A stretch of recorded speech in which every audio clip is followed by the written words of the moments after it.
El aire frío del apartamento vacío se aferraba a la piel de Elena como una mortaja. El papel de desahucio, clavado en la puerta, era un grito silencioso que le taladraba el alma.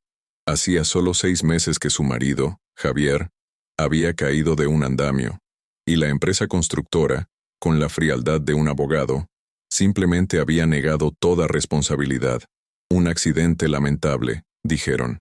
Ahora, las deudas médicas eran una montaña que la había aplastado, dejándola sin casa, sin trabajo estable y con su hijo de 10 años, Leo, observándola con unos ojos demasiado viejos para su edad.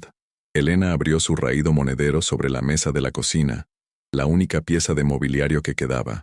El sonido de las monedas al caer fue patético, metálico y final. 50 euros. 50 euros era todo lo que se interponía entre ellos y la nada absoluta. Sintió que el corazón se le encogía hasta convertirse en un nudo doloroso y las náuseas de la pura desesperación le subieron por la garganta. No había esperanza. No quedaba nada. El estómago de Elena era una cueva vacía, un dolor sordo que le recordaba cada segundo su fracaso. Hacía 2 días que no comía más que pan duro, guardando la poca comida decente para Leo, quien, a su vez, la comía en un silencio que era peor que cualquier acusación. Él no se quejaba, y esa ausencia de queja era una daga en el corazón de su madre. Ella se miró las manos, enrojecidas y agrietadas por años de fregar suelos ajenos con lejía, y ahora temblaban incontrolablemente. El frío del suelo de baldosas se le metía por los calcetines gastados, un frío que parecía nacer dentro de sus propios huesos. El apartamento olía a polvo y a ausencia, el eco de una vida que ya no existía. Afuera, los sonidos de la ciudad, las sirenas lejanas, las risas de los vecinos, sonaban como si provinieran de otro planeta, un mundo al que ella ya no pertenecía. Un escalofrío le recorrió la espalda, no por el frío, sino por el terror paralizante de no saber si podrían sobrevivir a la noche que se avecinaba. Desde la ventana sucia, a través de un tapiz de tejados y antenas, se alzaba una silueta familiar y decrépita. La fábrica de hilaturas Soler era un esqueleto de ladrillo y metal oxidado contra el cielo gris, un gigante muerto que había observado la ciudad durante décadas. Un recuerdo fugaz, como el aroma de un perfume olvidado, vino a su mente. Su abuela, con las manos manchadas de grasa y el pelo recogido, hablando del estruendo de los telares, del olor a aceite y algodón. Había trabajado allí, en sus años de gloria. Pero ahora, la fábrica era solo una ruina, un fantasma industrial cuya demolición, según había oído, era inminente. Mientras miraba la estructura ruinosa, una idea terrible, una semilla oscura y desesperada, comenzó a germinar en el terreno baldío de su mente. No era un plan, era un último recurso, el tipo de decisión que solo se toma cuando todas las demás puertas no solo se han cerrado, sino que han sido tapiadas. Sintió el amargo sabor del miedo en la boca. La decisión no se tomó con palabras, sino con un movimiento resignado.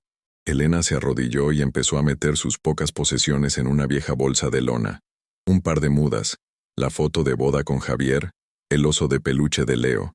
Cada objeto era un peso muerto, un ancla a un pasado que se hundía.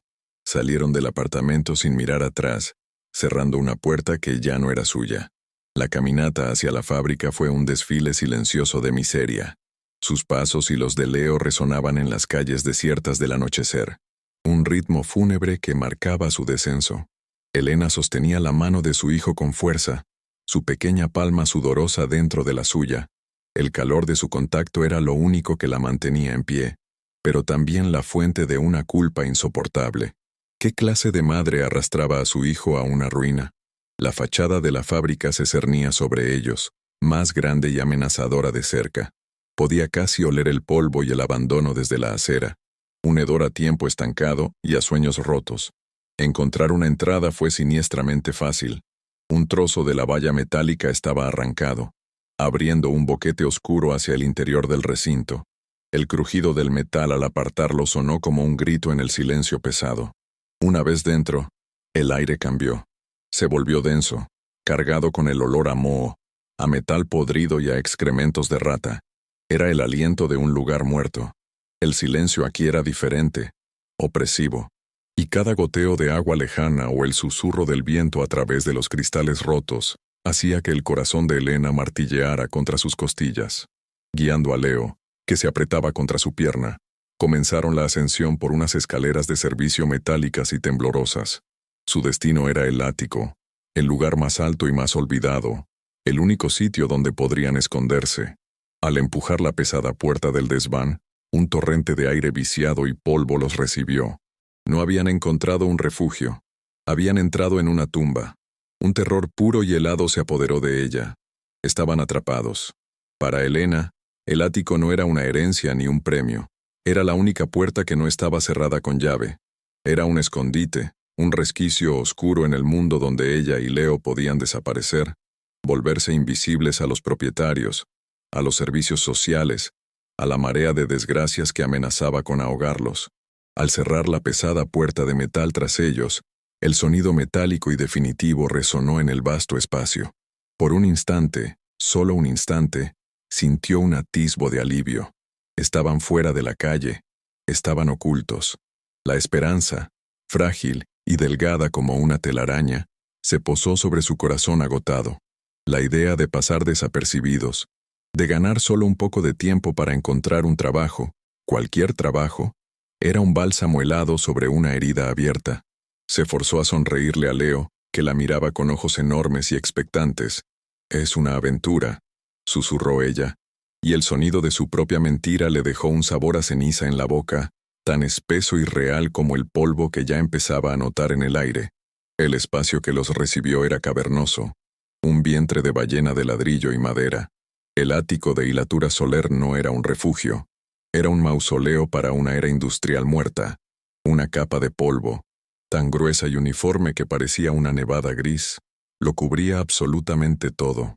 Ahogaba el aire, haciendo que cada respiración fuera un esfuerzo arenoso. Al dar el primer paso, el polvo se levantó en una nube perezosa, revelando las huellas de su desesperación. Elena sintió el corazón apretarse dolorosamente en su pecho. La frágil esperanza que había sentido al entrar se disolvió como el azúcar en el agua amarga de la realidad. Miró alrededor, a las siluetas fantasmales de maquinaria textil olvidada que se alzaban como monumentos a un pasado próspero que nunca fue suyo. El hedor a tiempo estancado, a descomposición lenta y a excrementos de roedores, le revolvió el estómago. Este no era un nuevo comienzo. Era solo un nuevo tipo de final, más lento y mucho más sucio. El frío era una criatura viva en aquel lugar. Se enroscaba en sus tobillos, trepaba por sus piernas y se instalaba en la base de su columna con un mordisco helado. No había ventanas intactas. Los marcos vacíos dejaban pasar un viento plañidero que recorría el ático como un fantasma errante, trayendo consigo el olor a lluvia y óxido del exterior. En una esquina, un goteo constante y rítmico marcaba el paso del tiempo. Ploc, ploc, ploc. Era el sonido del techo rindiéndose. Una tortura china de agua que prometía una noche de humedad y miseria. Elena se abrazó a sí misma, pero el frío no venía solo de fuera. Nacía de la comprensión absoluta de su error. Había arrastrado a su hijo a una nevera gigante y abandonada.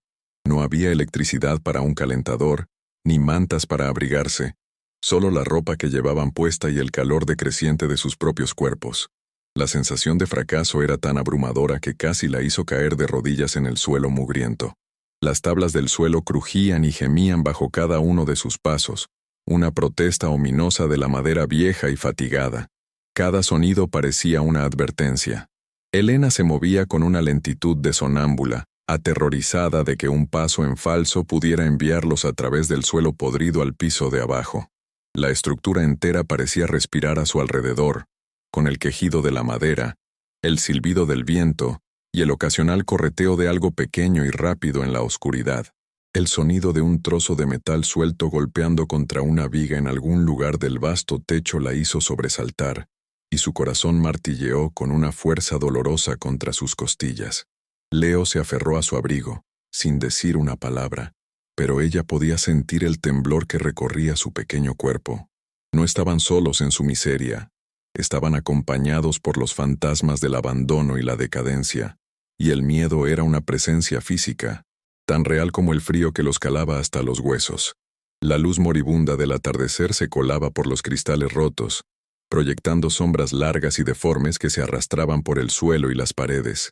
Las viejas máquinas de hilar, cubiertas por lonas polvorientas, adquirían formas monstruosas en la penumbra, pareciendo gigantes encorvados que los observaban en silencio. Las sombras danzaban y se retorcían con cada ráfaga de viento, creando una ilusión de movimiento en la periferia de su visión que mantenía sus nervios en un estado de alerta constante. Un arrepio de puro terror primario recorrió la espina dorsal de Elena. Se sentía observada, expuesta en la inmensidad de aquel lugar. La vista desde las ventanas no ofrecía consuelo. Solo se veía un paisaje de decadencia industrial, otros edificios en ruinas, chimeneas muertas, y el cielo gris de una ciudad que les había dado la espalda. No había vida, ni luz, ni esperanza, solo un reflejo de su propia desolación. La noche cayó como un telón de plomo, sumergiendo el ático en una oscuridad casi absoluta. El frío, que antes era intenso, se volvió brutal, un dolor físico que hacía castañetear sus dientes. Elena y Leo se acurrucaron juntos en un rincón que parecía menos expuesto a las corrientes de aire, usando su única bolsa de lona como una almohada improvisada. El hambre era un nudo ardiente en el estómago de Elena. No habían comido nada desde el pan duro de la mañana, y no había nada que comer. El sonido de su propio estómago rugiendo era una humillación. Escuchaba la respiración suave y regular de Leo, que finalmente se había rendido al agotamiento, y sintió una oleada de culpa tan intensa que la dejó sin aliento. Le había prometido una aventura, y le había entregado un infierno helado y oscuro. Lágrimas silenciosas y calientes comenzaron a rodar por sus mejillas, congelándose casi al instante en su piel. Tumbada en la oscuridad, con cada músculo tenso, Elena escuchaba la sinfonía de la ruina, el goteo incesante del agua, el lamento del viento, el crujido impredecible de la estructura, el correteo de las ratas, tan cercano que podía imaginarlas correteando a pocos metros de ellos.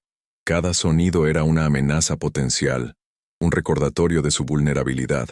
Su mente, torturada por el hambre y el miedo, empezó a jugarle malas pasadas. Le pareció oír susurros en el silbido del viento, pasos en el crujido de las vigas. El terror era un clavo frío hincado en su pecho. Se imaginó al encargado del edificio encontrándolos, la policía, los servicios sociales llevándose a Leo. La idea hizo que una náusea helada subiera por su garganta. Había escapado de un desalojo solo para caer en una trampa mucho peor, una donde el peligro no era una carta en la puerta, sino el propio aire que respiraba y el suelo que pisaba. Para crear una apariencia de hogar, un acto desesperado de normalidad, Elena había extendido su propia chaqueta sobre el suelo para que Leo se tumbara, usando su jersey como una almohada improvisada. Ella se sentó a su lado con la espalda contra la pared de ladrillo helado, sin atreverse a dormir. El tacto áspero y frío del ladrillo contra su espalda era un ancla a la horrible realidad. Podía oler la humedad y el moho que emanaban de la pared, un olor a tumba que se le metía en la nariz y en los pulmones. Pasó horas así, inmóvil en la oscuridad, escuchando la respiración de su hijo y los ruidos de la fábrica moribunda. Cada minuto se estiraba hasta convertirse en una hora, una eternidad de frío y miedo.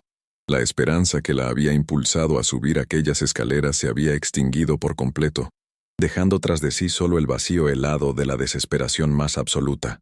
Se sentía como un capitán que había hundido su propio barco con su único pasajero a bordo. En medio de la noche, un sonido nuevo y más fuerte la sacó de su letargo. Un fuerte golpe metálico, como si algo grande se hubiera caído en un piso inferior. Elena se quedó sin aliento, con el corazón detenido en su pecho. Se inclinó sobre Leo, un instinto protector animal apoderándose de ella, lista para cubrir su cuerpo con el suyo. Esperó, escuchando con una intensidad que le dolía en los oídos, pero solo volvió el silencio, ahora más pesado y amenazante que antes. ¿Era el edificio asentándose? ¿O era otra cosa? ¿Alguien más estaba allí? La duda era un veneno que se extendió rápidamente por sus venas. Ahora, la fábrica no solo era un refugio inhóspito, era un territorio desconocido y potencialmente habitado. El miedo se transformó de una ansiedad constante a un terror agudo y punzante. Cerró los ojos con fuerza, rezando a un Dios en el que ya no creía, pidiendo que llegara la mañana. El amanecer no trajo alivio, solo una luz gris y despiadada que iluminó el ático en todo su sórdido esplendor. La luz del día era casi peor que la oscuridad, ya que ahora podían ver la verdadera magnitud de la suciedad. El polvo, las telarañas gruesas como cuerdas, las manchas de humedad que parecían mapas de continentes desconocidos en las paredes. La luz revelaba los excrementos de pájaros y ratas esparcidos por el suelo. El estómago de Elena se revolvió violentamente. La realidad del lugar, bajo la cruda luz de la mañana, era una bofetada. Leo se despertó, y al mirar a su alrededor, la valentía infantil de la noche anterior se desvaneció, dejando paso a una expresión de puro espanto. No dijo nada, pero sus ojos se llenaron de lágrimas, y ver el terror reflejado en el rostro de su hijo fue el golpe final para Elena. Se sintió vacía, rota, como si su propia alma se hubiera agrietado bajo el peso de su fracaso. Desesperada por encontrar algo, cualquier cosa que pudiera mejorar su situación, Elena comenzó a registrar el ático. Se movía con cuidado, abriendo viejos armarios metálicos que chirriaban como almas en pena. Dentro solo encontró trapos podridos y herramientas oxidadas cubiertas de una gruesa capa de grasa y polvo. La decepción era un sabor amargo y familiar. No había nada útil, nada que pudiera servir de manta, nada que pudiera usarse para hacer un fuego, nada que pudiera convertirse en comida. Cada armario vacío, cada cajón lleno de basura, era un clavo más en el ataúd de su esperanza. Se dio cuenta de la estupidez de su plan. ¿Qué esperaba encontrar? ¿Un tesoro olvidado? La realidad era que habían ocupado ilegalmente un basurero gigante, y su situación era ahora infinitamente peor que cuando tenían 50 euros en el bolsillo y un techo, aunque fuera por unas horas más. Leo la seguía en silencio, una pequeña sombra de miseria. Su hambre era ahora una presencia palpable entre ellos. Elena podía sentir la debilidad en sus propias extremidades, el mareo que la asaltaba si se levantaba demasiado rápido.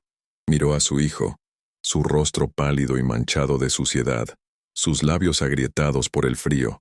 El amor que sentía por él era una agonía física, un dolor en el pecho que era casi insoportable porque no podía protegerlo, no podía alimentarlo. La impotencia la ahogaba. Había tocado fondo. No, se dio cuenta con una claridad aterradora. Había atravesado el fondo y seguía cayendo en un abismo de desesperación aún más profundo. Se sentó en el suelo polvoriento, atrayendo a Leo hacia ella, y lo abrazó con una fuerza desesperada, como si su abrazo pudiera protegerlo del frío, del hambre y de la terrible realidad que ella misma había creado para ellos. Mientras sostenía a su hijo, Elena se permitió sentir la magnitud de su derrota. Se rindió a ella. Ya no había planes, ni esperanzas, ni mentiras sobre aventuras. Solo quedaba el frío, el hambre y el silencio de un edificio muerto. Miró a través de la vasta y sucia extensión del ático, un reino de polvo y olvido, y se sintió completamente insignificante, una mota más de polvo en un lugar que el tiempo había abandonado. El goteo constante del agua era el único reloj, marcando los segundos de su miseria. El sonido del viento a través de los cristales rotos sonaba ahora como una burla, un lamento por su estupidez. Su cuerpo dolía de frío y hambre, pero era el dolor de su espíritu lo que la estaba destrozando. Se había convertido en aquello que siempre había temido, una madre que no podía cuidar de su hijo. La primera noche fue una prueba de resistencia, la segunda se perfilaba como una sentencia, sin comida, sin agua potable, y con el frío volviéndose cada vez más insidioso, Elena sabía que no podían quedarse allí mucho más tiempo. Pero, ¿a dónde ir? Volver a la calle parecía ahora un paso lateral, no una solución. Estaban atrapados en su propio y estúpido plan, prisioneros en la fortaleza de su desesperación. La energía para luchar, para buscar una salida, la estaba abandonando. El cansancio era un peso aplastante sobre sus hombros, un agotamiento que iba más allá de lo físico, alcanzando las profundidades de su alma. Se sentía a la deriva en un océano de miseria, sin tierra a la vista. El ático, que había representado una última y desesperada esperanza, se había revelado como lo que realmente era, una tumba fría y polvorienta. Con el estómago vacío y el corazón lleno de plomo, Elena se acurrucó con Leo mientras la luz del día comenzaba a desvanecerse de nuevo, prometiendo otra noche interminable de frío y miedo. Se preparó para la larga vigilia, para escuchar los sonidos de la fábrica y luchar contra las imágenes de fracaso que plagaban su mente. Había llegado al punto más bajo de su vida, un lugar tan desolado y vacío como el propio ático. No había más profundo a donde caer, o eso creía ella, mientras se sumía en un duermevela inquieto, completamente ajena al hecho de que no estaban solos. No podía imaginar que el amanecer traería algo más imposible que la desesperación, un milagro silencioso y aterrador que lo cambiaría todo. Por ahora, solo existía la oscuridad, el frío y el sonido rítmico de una gota de agua cayendo en un charco, como una cuenta atrás hacia lo desconocido. El amanecer se filtró por los cristales rotos como una herida gris, despertando a Elena de un sueño superficial y plagado de pesadillas. El frío de la noche anterior se había asentado en sus huesos, convirtiéndose en un dolor sordo y persistente. A su lado, Leo temblaba incluso en su sueño, con el rostro pálido y los labios con un tinte azulado. Elena sintió una oleada de pánico helado. La segunda noche había sido peor. El hambre ya no era una molestia, era una agonía, una garra que le retorcía las entrañas. Se levantó con el cuerpo rígido. Cada movimiento era un esfuerzo monumental. La esperanza se había marchitado por completo, dejando solo la cáscara vacía de la supervivencia. Miró la desolación del ático, el reino de polvo y decadencia, y se preguntó cuánto tiempo más podrían aguantar antes de que la fábrica se convirtiera literalmente en su tumba. Un silencio pesado, solo roto por el goteo del agua, parecía burlarse de su impotencia, recordándole la fragilidad de su existencia en aquel lugar olvidado por el mundo. Fue el débil gemido de Leo lo que la sacó de su estupor. Se arrodilló a su lado, tocando su frente. No tenía fiebre, pero su piel estaba fría y húmeda al tacto. «Tengo hambre, mamá», susurró él, y esas 3 palabras fueron más afiladas que cualquier cuchillo, un golpe directo a su alma de madre. Las lágrimas ardieron en los ojos de Elena, pero se las tragó. No podía derrumbarse, no delante de él. «Lo sé, mi amor, lo sé. Encontraremos algo pronto», mintió, y el sabor de la falsedad era como ceniza en su boca. Se levantó, impulsada por una última chispa de instinto maternal, dispuesta a hacer algo, cualquier cosa. Escudriñó la vasta penumbra del ático, sus ojos buscando desesperadamente algo que había pasado por alto, un milagro, un error en la ecuación de su miseria. Pero solo vio lo mismo de siempre: polvo, maquinaria rota y sombras. La náusea del hambre y la desesperación subió por su garganta, y tuvo que apoyarse en un pilar de hierro oxidado para no caer, sintiendo el frío del metal a través de su ropa gastada. Fue entonces cuando lo vio. Al principio, su cerebro, aturdido por el hambre y el agotamiento, no lo registró.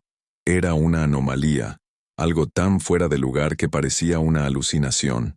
Sobre una vieja caja de madera cubierta de una gruesa capa de polvo, en el centro de un claro, había una bandeja.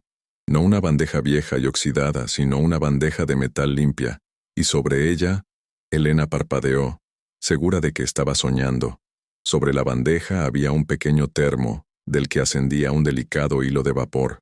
A su lado, una hogaza de pan tierno, dorado y perfecto, y junto al pan, un cuenco de cerámica lleno de avena caliente, cuyo aroma dulce y reconfortante comenzaba a llegar hasta ella, una fragancia tan increíblemente real que le hizo dar un paso atrás por puro shock. Un arrepio de incredulidad y miedo recorrió su espina dorsal. Esto no era posible. No podía ser real.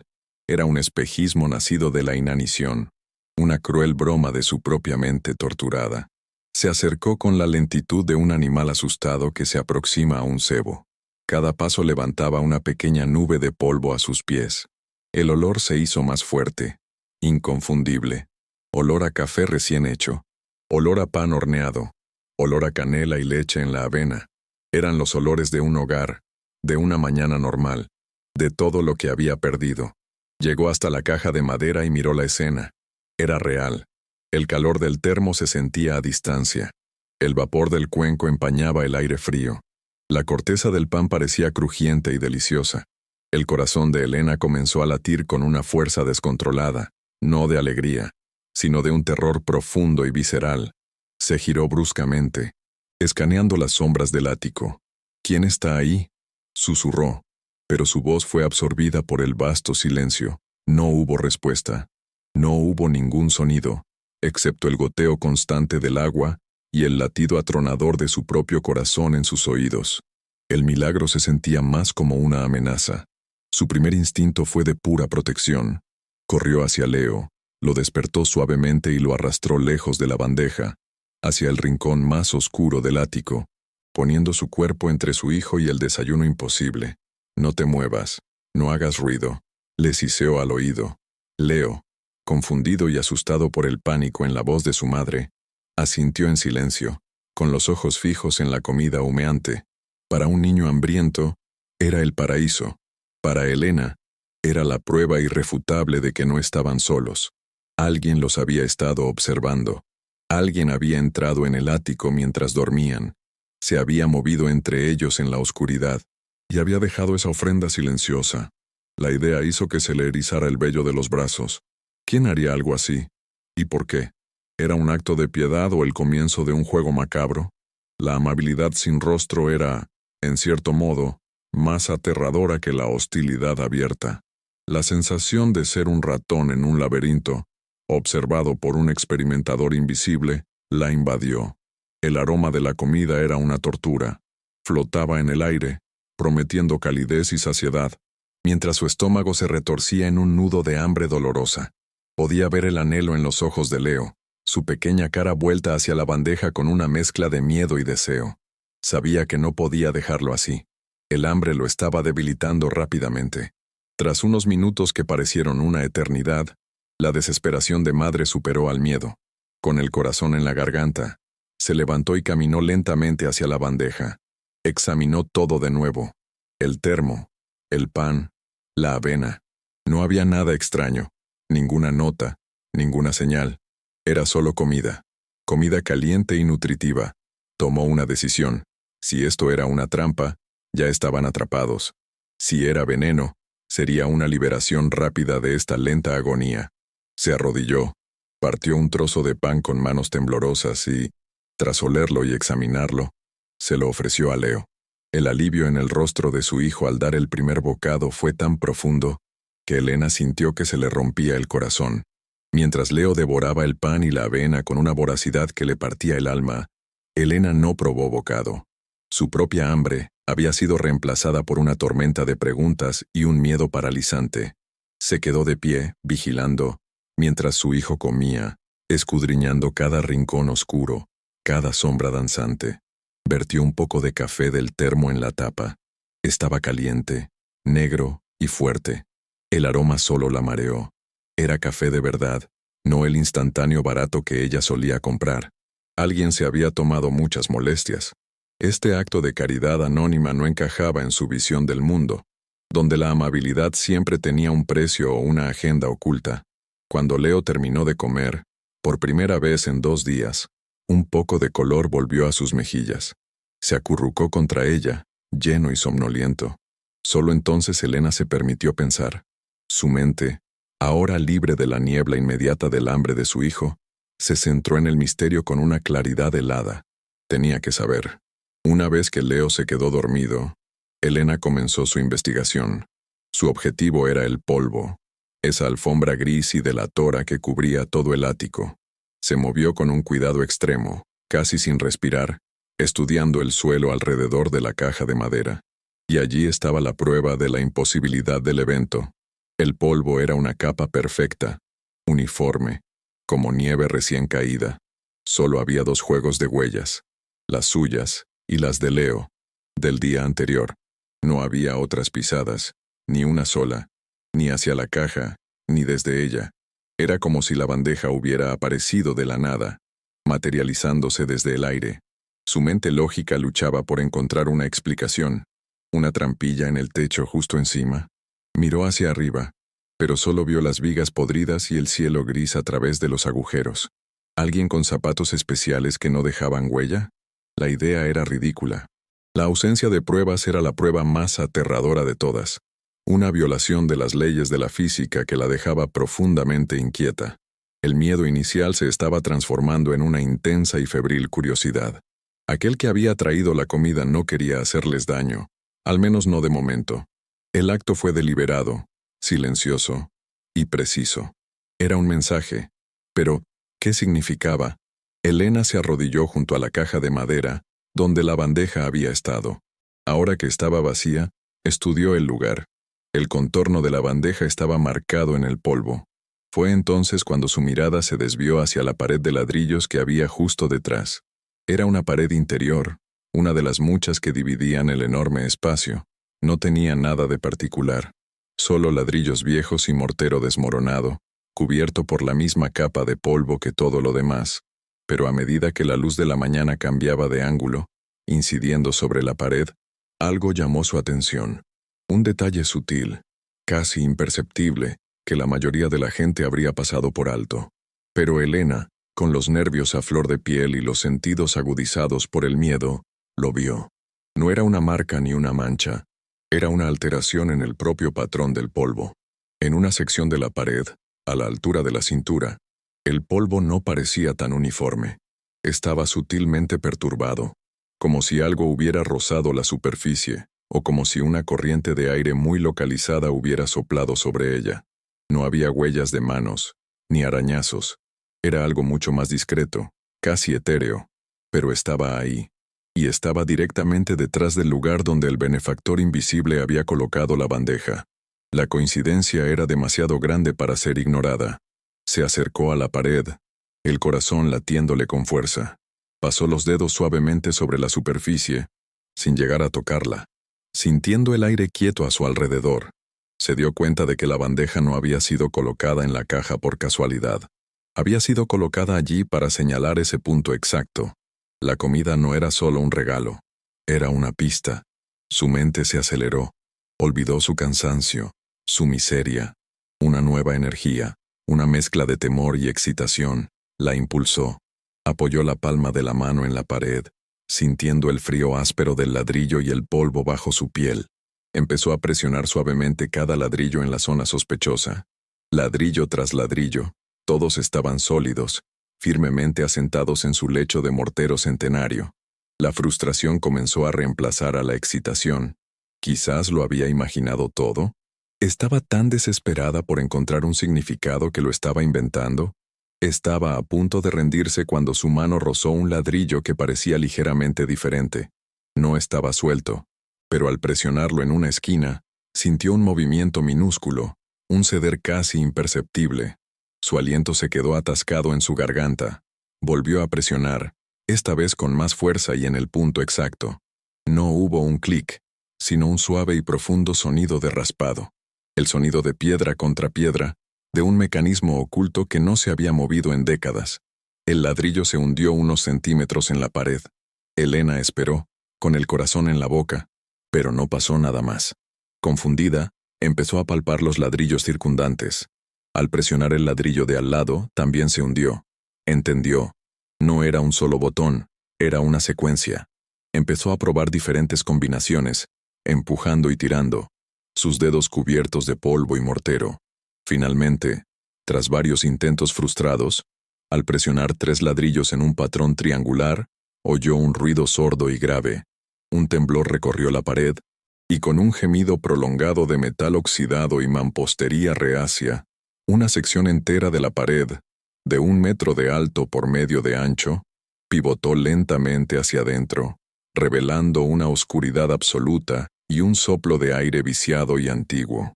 Elena retrocedió de un salto, con un grito ahogado. Ante ella había un agujero negro y rectangular en la pared, una boca que bostezaba desde el pasado. El aire que salió de la abertura era completamente diferente al del ático. Olía a cerrado, a tiempo estancado, a papel viejo y a algo más, un olor seco y metálico que no pudo identificar. Leo, despertado por el ruido, se sentó y miró la escena con los ojos muy abiertos, su rostro una máscara de asombro y miedo. «Mamá, ¿qué es eso?», susurró. Elena lo hizo callar con un gesto, sin apartar la vista del oscuro pasadizo. El instinto le gritaba que se alejara, que cogiera a su hijo y corriera de allí, que olvidara el desayuno milagroso y la pared secreta. Pero la curiosidad, Esa fuerza humana tan poderosa y peligrata la mantuvo clavada en el sitio. Sabía, con una certeza que le helaba la sangre, que al otro lado de esa puerta se encontraba la respuesta al misterio de su benefactor.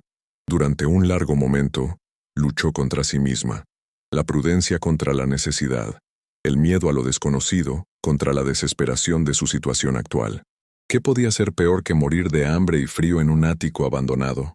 Miró la abertura negra, luego a su hijo, acurrucado y asustado. Cualquier cosa que hubiera allí, buena o mala, era mejor que la lenta y segura decadencia que les esperaba.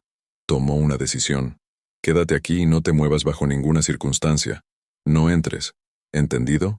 Le dijo a Leo con una firmeza que no sentía. Él asintió, sin palabras. Elena buscó a su alrededor y encontró un trozo de tubería de hierro oxidada, lo suficientemente larga para usarla como arma o palanca. No tenía linterna, así que tendría que depender de la escasa luz que se filtrara desde el ático. Respiró hondo, sintiendo el aire polvoriento llenar sus pulmones por última vez antes de sumergirse en lo desconocido, y se deslizó a través de la estrecha abertura. El espacio al otro lado era increíblemente pequeño, una celda claustrofóbica excavada en el corazón del edificio.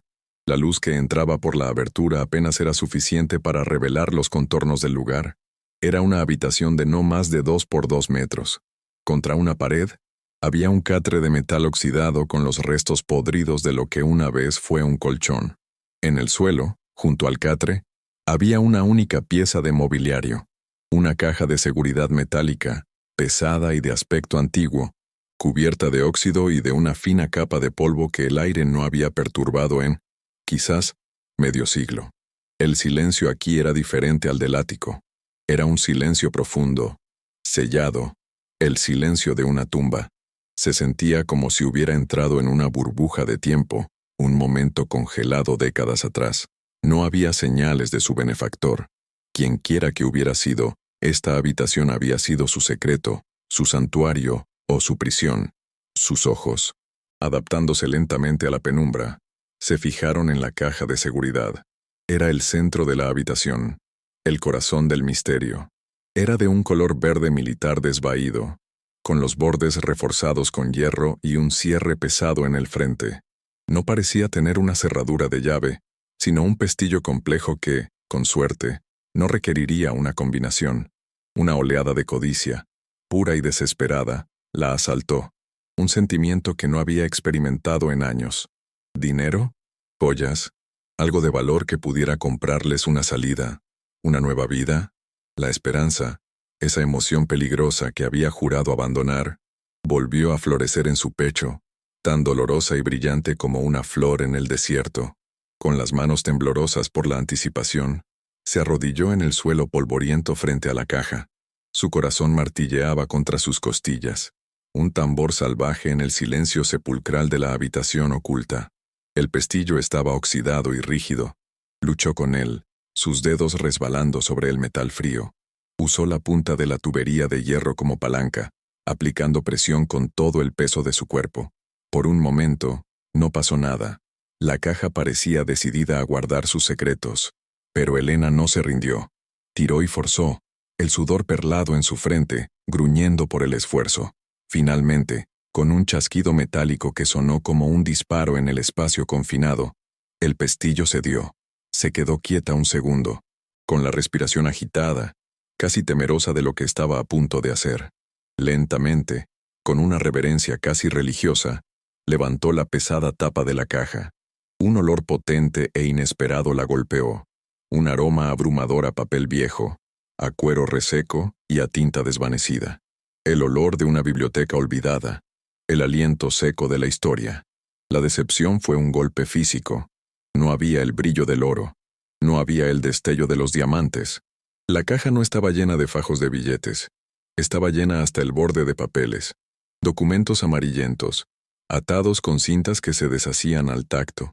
Y encima de todo, varios libros de contabilidad grandes y pesados, encuadernados en tela verde. Sus hombros se hundieron. Papeles viejos. Documentos sin valor de una fábrica muerta. La esperanza se desinfló tan rápido como había llegado, dejando un vacío amargo. Estaba a punto de cerrar la tapa, de volver a la miseria conocida del ático, cuando algo llamó su atención. La caligrafía en la portada del libro superior. Era elegante, precisa, de una época pasada. Con curiosidad ociosa, lo sacó. En la etiqueta ponía, Hilatura Soler, Libro Mayor, 1971. Eran los registros de la fábrica, los huesos financieros del gigante muerto que la rodeaba. Una extraña sensación de importancia emanaba de ellos. Debajo de los libros de contabilidad, había algo más personal. Un pequeño diario encuadernado en cuero negro, no mucho más grande que su mano.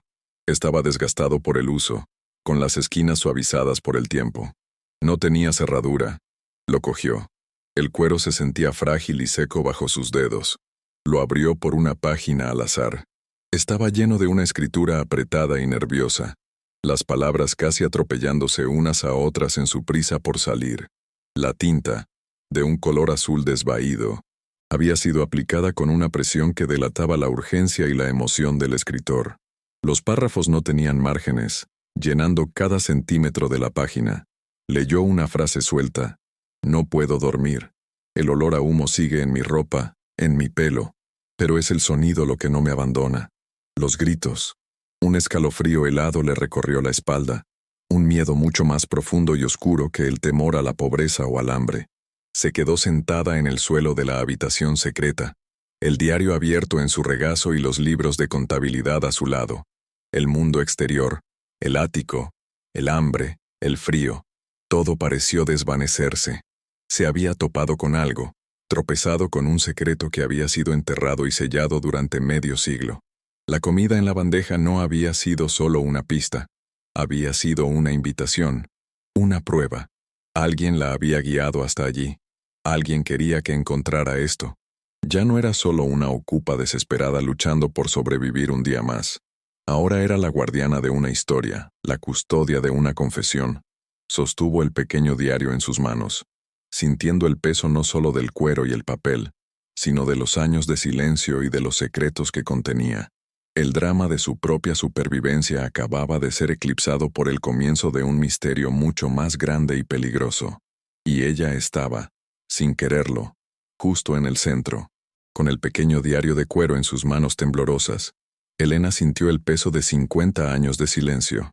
El aire viciado de la habitación secreta parecía cargado de una historia no contada. El olor a papel quebradizo y tinta desvanecida era abrumador, el perfume de una confesión enterrada. Abrió el diario en la primera página. La caligrafía, apretada y nerviosa, pertenecía a un hombre llamado Mateo, el contable de la fábrica.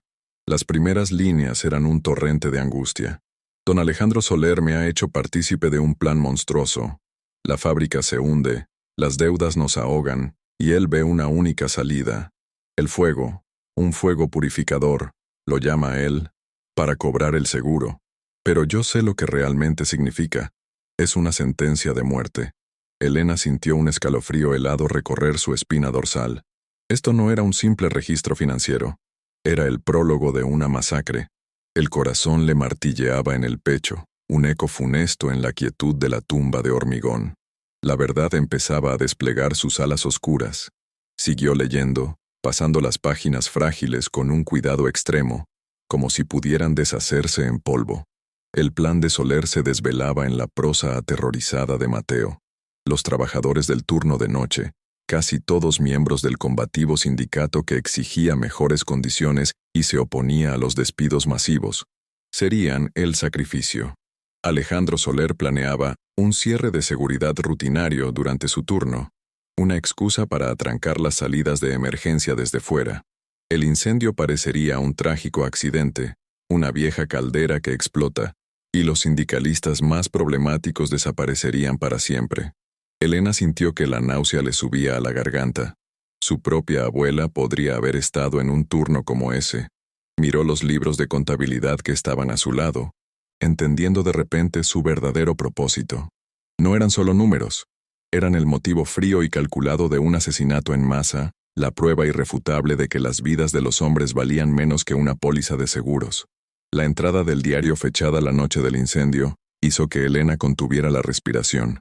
Las palabras estaban borrosas en algunos puntos, manchadas por lo que parecían ser lágrimas o sudor. Ha ocurrido. El olor a humo se cuela por debajo de mi puerta. Oigo los gritos. Dios mío, los gritos. Es un coro del infierno que nunca abandonará mis oídos.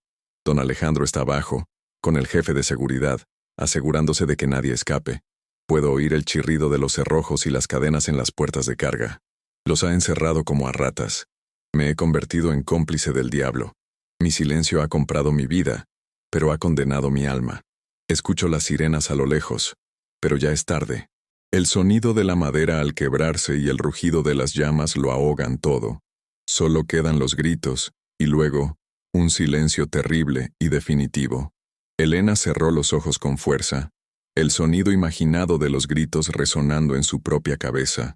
El frío del suelo de cemento parecía subir por sus venas, un hielo de puro terror. Abrió uno de los libros mayores. Sus dedos, manchados de polvo, trazaron las columnas de números. No entendía de contabilidad, pero incluso ella podía ver la falsedad. Meses de pérdidas catastróficas seguidos de anotaciones en una tinta diferente, hechas justo antes del incendio, que inflaban el valor del inventario y la maquinaria. Mateo había dejado un rastro. En los márgenes del libro, había hecho anotaciones minúsculas, casi invisibles, con referencias cruzadas a páginas específicas de su diario. Era un mapa meticuloso del crimen. El diario era la confesión emocional, el testimonio del horror. Los libros eran la prueba forense, el arma del crimen financiero que demostraba el fraude al seguro, el motivo detrás de la masacre. Mateo, aterrorizado pero metódico, había construido una caja de pruebas irrefutable, un legado de su culpa con la esperanza de que algún día, alguien, lo encontrara y expusiera la verdad. Se había convertido en el fantasma en su propia máquina. Las últimas páginas del diario eran casi ilegibles. La escritura, un temblor febril. Él sospecha de mí. La forma en que me mira, sus ojos fríos como el acero. Sabe que sé demasiado. Ayer, 2 hombres me siguieron a casa. He escondido la caja. He sellado la habitación. Es mi única póliza de seguro. Mi única oportunidad de que la verdad sobreviva si yo no lo hago. Le he dicho a Santiago, el joven guardia, que vigile. Él vio cosas esa noche. Lo sé. Tiene buen corazón. Si algo me pasa, quizás él recuerde. Rezo para que este diario no se convierta en mi epitafio. Siento su sombra sobre mí cada vez más cerca. No creo que vea el final de la semana. La entrada terminaba ahí. No había más. Elena comprendió con una claridad espantosa. El contable no había escapado. Había sido silenciado. Esta habitación secreta no era su santuario. Era su mausoleo previsto. El benefactor misterioso no era Mateo. Era alguien más. Alguien que había guardado este secreto durante 50 años. Justo en ese instante, un sonido nuevo y ajeno rompió el silencio opresivo del ático. No era el gemido del viento ni el goteo del agua. Era el ronroneo suave y potente de un motor de lujo. Un sonido que no pertenecía a aquel cementerio industrial. El motor se detuvo justo debajo, en el patio de la fábrica. Elena se quedó paralizada, con el diario todavía en la mano. Su corazón, que se había calmado un poco, se disparó de nuevo, golpeando sus costillas con una fuerza brutal. Luego, el portazo de un coche caro, un sonido nítido y autoritario. Pasos. No eran los pasos sigilosos de un benefactor secreto. Eran pasos firmes, pesados y decididos sobre la grava del exterior. El sonido de alguien que caminaba por un terreno que le pertenecía. Elena sintió una oleada de pánico puro. Apagó la luz de su móvil. Metió el diario y los libros de vuelta en la caja metálica a toda prisa. Cerró la pesada tapa y se deslizó fuera de la habitación secreta, empujando la sección de la pared hasta que encajó con un ruido sordo. Se apresuró a volver con Leo, que la miraba con los ojos muy abiertos. «Silencio, escóndete», le susurró con una urgencia que lo aterrorizó. Lo empujó detrás de una vieja máquina de hilar cubierta por una lona y se agachó a su lado, haciéndole un gesto para que no hiciera ni un ruido. Los pasos entraron en el edificio. Resonaban en los pisos inferiores, subiendo por la estructura metálica de la escalera de servicio. No eran pasos apresurados. Eran lentos, metódicos, el ascenso de un depredador que inspecciona su territorio. Con cada peldaño metálico que crujía, el nudo en el estómago de Elena se apretaba más. Sabía, con una certeza que le helaba la sangre. ¿Quién venía? 50 años después, la sombra de Soler volvía a cernirse sobre aquella fábrica. No era el fantasma del padre, sino la presencia muy real y peligrosa de su heredero. Se aferró a Leo, sintiendo el temblor del pequeño cuerpo de su hijo contra el suyo, su mente corriendo a 1000 por hora sin encontrar escapatoria. La pesada puerta del ático se abrió con un chirrido agudo, inundando el espacio con la lúgubre luz gris del exterior. En el umbral se recortaba una silueta. Era un hombre alto, de pelo canoso y perfectamente peinado, vestido con un abrigo de cachemira oscuro y un traje a medida que gritaba dinero y poder. Debía de rondar los 70 años, pero se mantenía erguido, con una autoridad natural. Sus zapatos, de un cuero italiano carísimo, parecían absurdamente limpios en medio de la mugre del suelo. Era Arturo Soler. Elena lo reconoció por las fotos de las revistas de negocios que a veces hojeaba. El hombre que iba a demoler la fábrica. El hijo del asesino. Sus ojos, de un azul pálido y frío, recorrieron el ático con una mirada penetrante, una mezcla de desdén y evaluación. No parecía sorprendido de encontrar el lugar habitado, parecía que lo esperaba. Su mirada se deslizó sobre las máquinas, el polvo, la miseria, y finalmente se posó en la lona que los ocultaba. Arturo Soler caminó hacia ellos, sus pasos caros y silenciosos sobre la gruesa capa de polvo. Se detuvo a pocos metros de su escondite. El silencio se alargó durante una eternidad.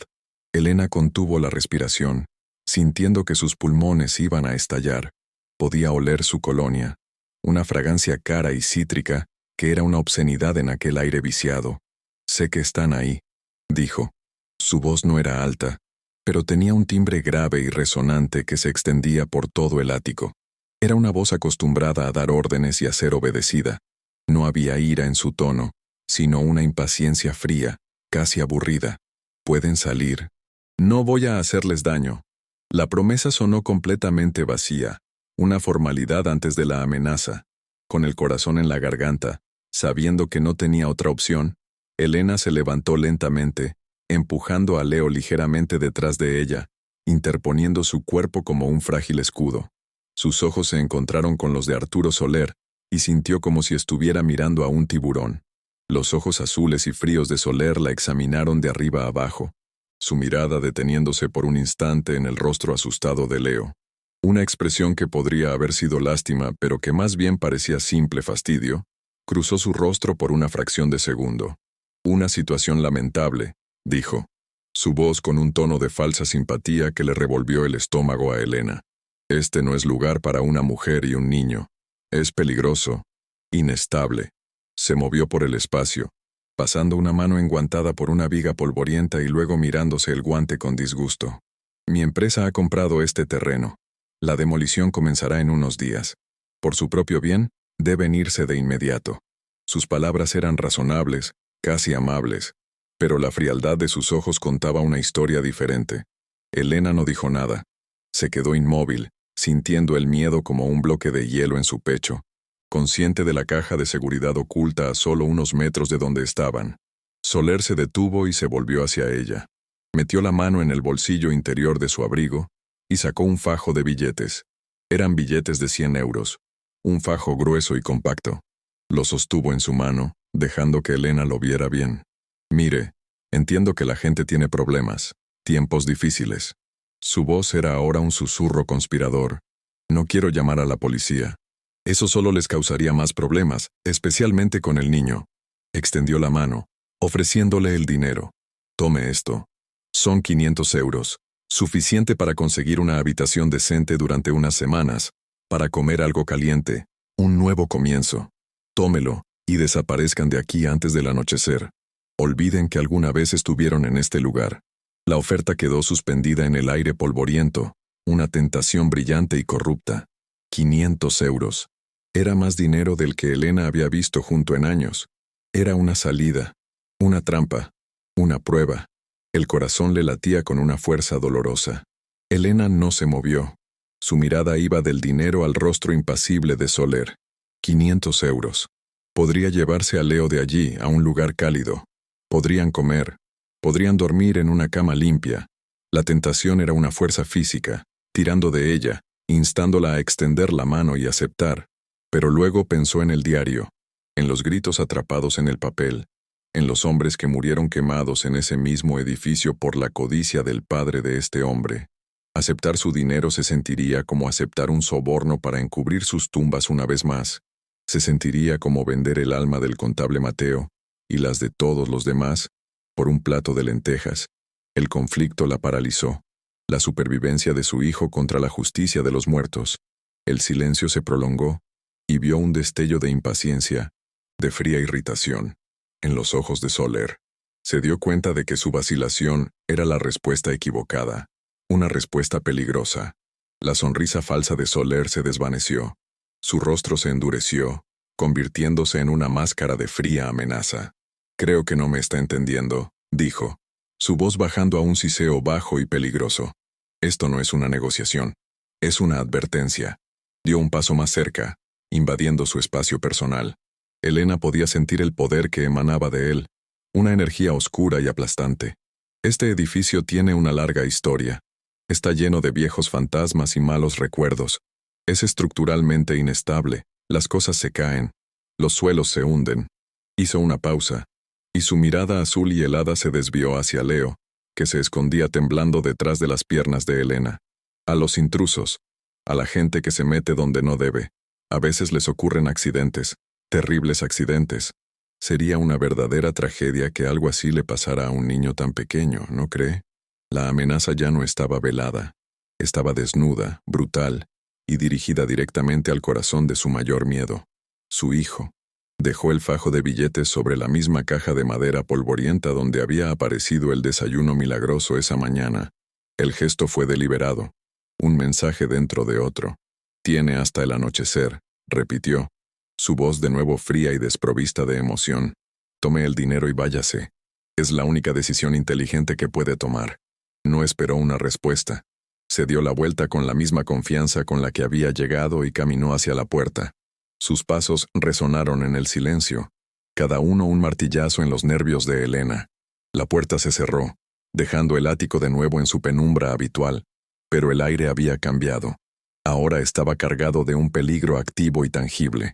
El frío que Elena sentía ya no era por la falta de calefacción, sino por el terror puro que se había instalado en su alma.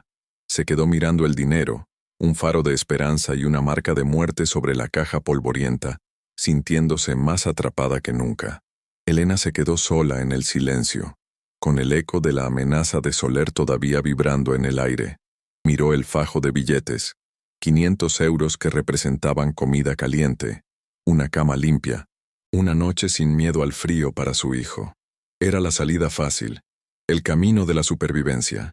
Luego, su mirada se desvió hacia la pared de ladrillos, detrás de la cual descansaba la caja metálica. Dentro de esa caja no había dinero, pero había una verdad terrible, la historia de hombres asesinados y una justicia que llevaba 50 años esperando, la vida de su hijo contra las muertes de unos desconocidos, su seguridad inmediata contra una lucha peligrosa por la verdad. El peso de esa elección la aplastó. Se sentía como si estuviera en el borde de un precipicio, con dos caminos que se abrían ante ella, ambos terroríficos. Y ahora te pregunto a ti, que escuchas esta historia, ¿qué harías en el lugar de Elena? ¿Tomarías el dinero para salvar a tu hijo de la miseria? ¿O arriesgarías todo por la justicia? El fajo de billetes sobre la caja de madera era una serpiente en el paraíso de su miseria. 500 euros. La cifra bailaba en la mente de Elena, una melodía tentadora y venenosa. Podía oler la promesa que contenían, el aroma de una sopa caliente, la sensación de sábanas limpias, el sonido de la risa de Leo en una habitación donde no tuvieran que susurrar. Pero la amenaza de Arturo Soler resonaba más fuerte, un eco gélido en el vasto y silencioso ático. Terribles accidentes. La frase se repetía en su cabeza, cada vez con una inflexión más siniestra. El miedo. Un animal con garras de hielo se le aferraba a la garganta, impidiéndole respirar. Miró a Leo, que se apretaba contra ella, su pequeño cuerpo temblando sin control. En sus ojos no había solo miedo, sino también una pregunta silenciosa que la destrozaba. ¿Qué vamos a hacer, mamá? Y por primera vez en su vida, Elena no tenía una respuesta. solo el peso aplastante de una elección imposible que la estaba partiendo en dos, un abismo abriéndose bajo sus pies. El sol de la tarde comenzó a descender, tiñendo el polvo del aire de un color anaranjado y fantasmal. La luz moribunda convertía las máquinas en siluetas monstruosas, guardianes silenciosos de un secreto que ahora también era suyo. Elena no se había movido. Seguía de rodillas en el suelo sucio, con Leo en su regazo, su cuerpo un escudo inútil contra el poder de un hombre como Soler. El dinero seguía allí, un faro de corrupción. Cada vez que su mirada se posaba en él, sentía una oleada de náuseas. Era el precio de su silencio, el coste de olvidar los gritos atrapados en las páginas de un diario. El olor a cerrado y a decadencia del ático parecía intensificarse, mezclándose en su mente con el olor imaginado a humo y carne quemada. Un escalofrío violento la sacudió, tan fuerte que Leo se quejó en voz baja. Lo abrazó con más fuerza, sintiendo el latido rápido de su propio corazón contra su espalda. Estaban atrapados, no solo en la fábrica, sino en una historia de fantasmas que se negaban a permanecer enterrados. La indecisión era una tortura. Su instinto maternal le gritaba que cogiera el dinero y corriera, que desapareciera antes de que la amenaza de Soler se materializara. Proteger a Leo era su único deber sagrado, su única razón de ser. Pero otra parte de ella, una parte que no sabía que existía, se revelaba. Era la imagen de su abuela, con las manos encallecidas por el trabajo en esos mismos telares. Era la caligrafía aterrorizada de Mateo, el contable. Eran los hombres sin nombre que habían muerto en el infierno orquestado por Alejandro Soler. Abandonarlos ahora se sentía como una segunda traición, como pisotear sus tumbas para comprar su propia y cobarde seguridad. La dualidad de sus emociones la estaba desgarrando. Su cuerpo entero dolía, no por el frío ni el hambre, sino por la tensión insoportable de una guerra civil que se libraba dentro de su alma. Sentía el sabor metálico del miedo en la boca, tan espeso y real que casi podía masticarlo, mientras el sol se hundía en el horizonte, llevándose la luz y su tiempo para decidir. Mientras la oscuridad comenzaba a devorar los últimos vestigios de luz, un sonido nuevo y discreto la hizo ponerse rígida. No era el viento ni los pasos autoritarios de Soler. Era un golpeteo suave, casi tímido, en uno de los cristales rotos de una ventana cercana que daba a la escalera de incendios exterior. Tac, tac, tac. El sonido era tan inesperado que por un momento pensó que lo había imaginado. Se quedó inmóvil, conteniendo la respiración, escuchando con una intensidad que le dolía en los oídos. Tac, tac, tac. De nuevo, más insistente esta vez. Su primer pensamiento fue de puro terror. ¿Los hombres de Soler habían vuelto tan pronto? Agarró a Leo, dispuesta a arrastrarlo hacia la habitación secreta, pero una voz quebrada y anciana susurró desde el otro lado del cristal. «Hola, niña, no te asustes. No voy a hacerte daño». La voz era temblorosa, cargada de una extraña mezcla de nerviosismo y urgencia. Elena se quedó paralizada, el corazón latiéndole a un ritmo frenético, sin saber si estaba ante un nuevo peligro o algo completamente diferente. Con una cautela infinita, Elena se levantó, dejando a Leo escondido detrás de la máquina. Se acercó a la ventana rota como si caminara sobre un campo de minas. En la plataforma oxidada de la escalera de incendios, recortado contra las luces lejanas de la ciudad, había un hombre. Era anciano, encorvado por los años, y vestía un cardigan gastado sobre un pijama de franela. Sostenía una pequeña linterna cuya luz temblaba en su mano. Su rostro, surcado por un mapa de arrugas profundas, estaba lleno de una preocupación genuina. Sus ojos, aunque acuosos por la edad, eran agudos y llenos de una inteligencia que la sorprendió. Era el señor Santiago, el hombre que vivía en la pequeña casa al otro lado de la calle, cuya ventana daba directamente a la fábrica. Lo había visto a veces, regando sus plantas. El hombre le hizo un gesto para que se acercara, llevándose un dedo a los labios. «Tenemos que hablar», susurró, y el vapor de su aliento se condensó en el aire frío de la noche, como un fantasma de sus propias palabras. Elena no sabía qué hacer. La paranoia, alimentada por la visita de Soler, le decía que no confiara en nadie. Pero había algo en la mirada del anciano, una vulnerabilidad y una sinceridad que desarmaban su miedo. Abrió con cuidado la ventana corredera, que chirrió ruidosamente. —¿Quién es usted? —¿Qué quiere? —preguntó ella. Su voz, un susurro ronco. —Me llamo Santiago —respondió él. Su voz apenas audible por encima del viento. He estado observando. Os vi llegar hace 2 noches. Elena sintió que la sangre se le helaba. Había sido él. La comida. El desayuno. Balbuceó ella. Santiago asintió, su rostro lleno de una tristeza infinita. No podía dejar que un niño pasara hambre. No aquí. No en este lugar.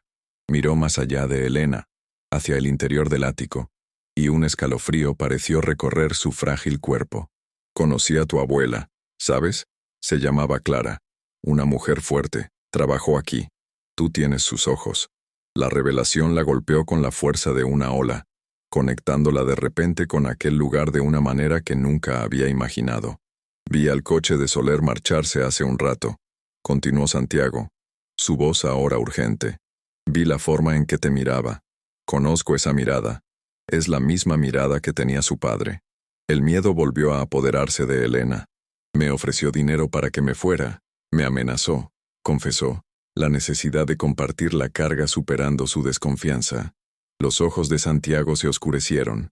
Por supuesto que lo hizo. Quiere que desaparezcas antes de que la demolición comience. En 48 horas, este lugar será reducido a escombros, y con él, la última prueba de sus crímenes. La precisión de sus palabras, la certeza en su tono, hizo que Elena sintiera un nudo en el estómago. Este hombre sabía mucho más que ella. ¿Qué crímenes? ¿El incendio? Preguntó, su voz temblando. Santiago asintió lentamente, su mirada perdida en los ladrillos oscuros de la fábrica. El incendio fue solo el principio. El encubrimiento fue la verdadera obra maestra del diablo. Su voz se quebró al final, cargada con el peso de medio siglo de silencio y culpa. El anciano respiró hondo, el aire silbando en sus pulmones. Yo era un guardia de seguridad aquí, muy joven. Tenía apenas 20 años la noche del incendio. Su mirada se volvió distante, como si estuviera viendo fantasmas en la penumbra del ático. Vi a Alejandro Soler atrancar las puertas. Oí los gritos, pero era un cobarde. Me escondí. Hice lo que me dijeron y mantuve la boca cerrada. La confesión salió de él en un torrente, como si hubiera estado esperando 50 años para poder decir esas palabras. Pero lo peor no fue el incendio. Hizo una pausa, y su mirada se encontró con la de Elena, llena de un horror fresco, imborrable. Fue lo que pasó después, con Mateo, el contable. Él sabía todo. Había documentado el fraude, el plan. Intentó chantajear a Soler, no por dinero, sino para que confesara. Fue un error. El frío de la noche pareció intensificarse, colándose por la ventana abierta y envolviendo a Elena en un abrazo helado. La pieza final del puzzle estaba a punto de encajar, y ella sintió un terror primordial ante lo que iba a escuchar. Una semana después del incendio, la voz de Santiago era ahora un susurro apenas audible, como el roce de hojas secas. Mateo desapareció. La gente pensó que se había marchado, que había huido con el dinero de la empresa, pero yo sabía que no era así.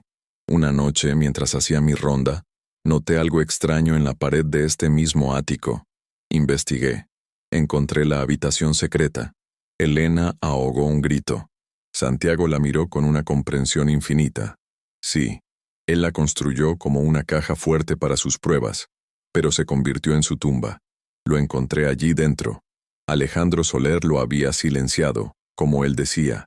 Lo estranguló con sus propias manos y lo escondió allí, planeando emparedarlo para siempre.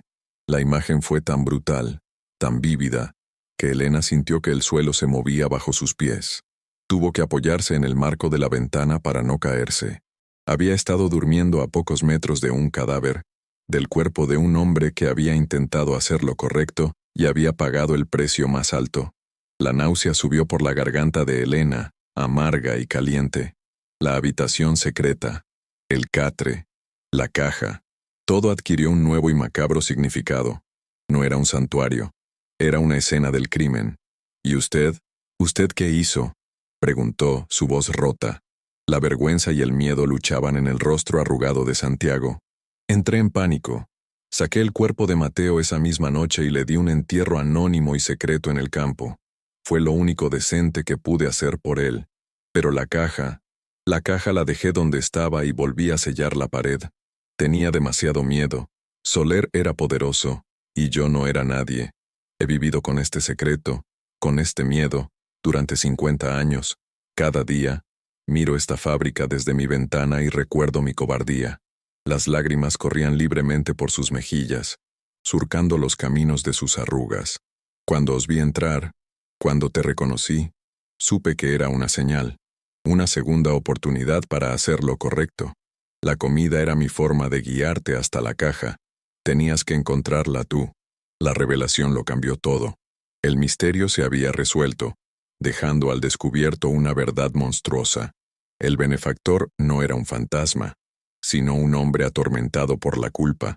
Un guardián silencioso que había esperado medio siglo a que alguien con el valor que a él le faltó apareciera. Elena miró a Santiago, y ya no vio a un anciano frágil, sino a un hombre que había llevado una carga insoportable. Y ahora, esa carga estaba sobre sus hombros. La demolición en 48 horas no era una coincidencia. Era el acto final de Arturo Soler para borrar el último vestigio del crimen de su padre, para asegurarse de que la tumba de Mateo y las pruebas que contenía fueran destruidas para siempre. La oferta de 500 euros no era para que se fuera. Era para comprar su silencio mientras él cometía la profanación final. Una ira fría y lúcida comenzó a crecer en el pecho de Elena, desplazando al miedo. Ya no se trataba solo de justicia para los muertos, se trataba de impedir que el mal ganara una vez más. Ellos volverán, dijo Santiago, su voz recuperando algo de firmeza. Arturo Soler no es un hombre paciente. Si no te marchas, no enviará a la policía, enviará a alguien para solucionar el problema, para recuperar esa caja y para asegurarse de que no quede ningún testigo. La advertencia resonó con la verdad brutal de la amenaza que Elena había sentido en la presencia de Soler. Miró a Leo, que se había quedado dormido, ajeno al torbellino de secretos y peligros que los rodeaba. El amor que sentía por él era un fuego abrasador en su interior. Protegerlo ya no significaba huir. Huir solo los convertiría en fugitivos, siempre mirando por encima del hombro, con el conocimiento de que habían dejado que un asesino se saliera con la suya. Protegerlo ahora significaba luchar. Significa usar la verdad como un arma y asegurarse de que los Soler nunca más pudieran hacer daño a nadie. La decisión se solidificó en su corazón, dura y fría como el acero. Dejó el dinero de Soler donde estaba y caminó con decisión hacia la pared secreta. Bajo la mirada atónita de Santiago, Elena volvió a abrir el pasadizo oculto. La oscuridad de la pequeña habitación ya no le parecía amenazante, sino sagrada. Entró, y con un esfuerzo que le hizo gemir, levantó la pesada caja de seguridad metálica. El peso del metal, del papel y de los secretos que contenía era abrumador. Era el peso de la justicia. Mientras la arrastraba fuera de la habitación, el metal raspando contra el suelo de cemento, sintió una extraña calma. El miedo seguía ahí, un zumbido bajo en sus venas, pero ahora estaba dominado por un propósito claro y definido. Llevó la caja junto a Leo y la cubrió con su chaqueta. Era su única posesión de valor en el mundo, no por lo que pudiera contener, sino por la historia que contaba. «No podemos quedarnos aquí», le dijo a Santiago, que la observaba desde la ventana con una mezcla de miedo y admiración en sus ojos. «Tiene razón. Volverán. Tenemos que salir de aquí antes de que lo hagan». Pero mientras pronunciaba esas palabras, un sonido familiar cortó el aire de la noche, el ronroneo de un motor. Pero esta vez no era el sonido suave y lujoso del coche de Soler, era el ruido sordo y desigual de una furgoneta vieja, que se detuvo bruscamente en el patio de abajo. El sonido de 2 puertas metálicas al cerrarse de golpe resonó en la noche como 2 disparos. Demasiado tarde. Ya estaban aquí. El pánico, que había estado contenido, volvió a estallar en el pecho de Elena, un pájaro salvaje y aterrorizado. «Apaga la luz», le siseó Santiago desde la ventana, apagando su propia linterna. El ático se sumió en una oscuridad casi total, rota solo por el débil resplandor anaranjado de las farolas de la calle. Pasos, pesados, arrastrados, resonando en el silencio del edificio. No eran los pasos de un hombre, eran dos, y no subían por la escalera de servicio exterior, sino que habían forzado la entrada principal. Podían oír el eco de sus voces graves y sus risas crueles desde los pisos inferiores. El juego había terminado. La caza había comenzado. Elena agarró a Leo, despertándolo bruscamente. «¡Shh! No hagas ni un ruido», le susurró al oído, su voz temblando tanto que apenas podía formar las palabras. El terror era una presencia física, una capa de hielo que se formaba sobre su piel. Podía oír a los hombres abajo, rompiendo cosas, moviéndose con una confianza brutal. No intentaban ser sigilosos, estaban allí para intimidar, para tomar lo que querían y para cumplir las órdenes de su jefe. El sonido de una botella de cristal al romperse, seguido de una carcajada, le heló la sangre. Estos no eran hombres con los que se pudiera razonar, eran depredadores. El sonido de sus botas pesadas comenzó a subir por la escalera interior, el metal crujiendo bajo su peso. Cada paso era un martillazo en el corazón de Elena. Estaban subiendo al ático. Hacia ellos. No había escapatoria. Las paredes del ático, que habían sido su refugio, se estaban convirtiendo en las paredes de una trampa mortal, y ella y su hijo eran la presa. Por aquí. Rápido. La voz de Santiago era un siseo urgente desde la ventana. La escalera de incendios. Es nuestra única oportunidad. Elena miró la caja de metal. Era demasiado pesada. No podría bajar con ella y con Leo. Por un segundo de pánico desesperado, consideró dejarla. Pero abandonar la caja significaba abandonar a Mateo, a los trabajadores, la justicia. Significaba que todo su sufrimiento habría sido en vano. No, no la dejaría. Con una fuerza nacida de la pura adrenalina, agarró el asa de la caja con una mano y a Leo con la otra. «Vamos», gruñó, arrastrando a su hijo y la pesada caja hacia la ventana. La puerta del ático, al final de la escalera interior, comenzó a temblar. Alguien estaba forzando la cerradura, golpeando la madera con el hombro. El sonido de la madera astillándose llenó el aire. No les quedaban minutos. Les quedaban segundos. Santiago ya estaba en la escalera, extendiendo una mano temblorosa para ayudarla a salir. En ese preciso instante, cuando la puerta del ático estaba a punto de ceder, un sonido agudo y ensordecedor rasgó la noche. «Uy, uy, uy». Era una alarma de coche, increíblemente fuerte, un chillido electrónico que lo inundaba todo. Elena se sobresaltó, casi soltando la caja. Vio la sonrisa desesperada de Santiago en la oscuridad. Había activado la alarma de su propio coche desde un mando a distancia. Los golpes en la puerta del ático cesaron. Se oyeron maldiciones ahogadas desde el otro lado. La distracción. Era una distracción. «Ahora», gritó Santiago por encima del estruendo. Elena empujó a Leo por la ventana, hacia los brazos del anciano. Luego, con un último esfuerzo hercúleo, empujó la caja de seguridad a través del hueco. Aterrizó en la plataforma metálica con un golpe atronador que hizo temblar toda la estructura. Pasó las piernas por la ventana justo cuando la puerta del ático se abría de una patada, revelando las siluetas de dos hombres corpulentos contra la luz del pasillo. No miraron hacia atrás. Elena agarró a Leo, y con Santiago guiando el camino, comenzaron el descenso desesperado por la escalera de incendios. La estructura era vieja, oxidada, y se balanceaba peligrosamente con cada paso. El metal frío se clavaba en las manos de Elena. El viento de la noche le azotaba la cara, mezclado con el sonido persistente de la alarma del coche. Podía oír los gritos furiosos de los hombres desde el ático. «Están en la escalera de incendios, atrapadlos». El corazón le latía con la fuerza de un animal enjaulado. El descenso parecía durar una eternidad. Cada peldaño era un riesgo.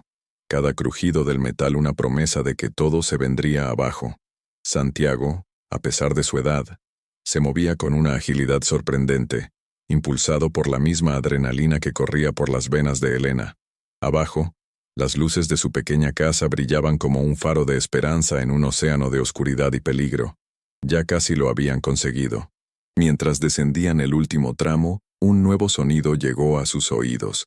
Una sirena, pero no la de la alarma del coche.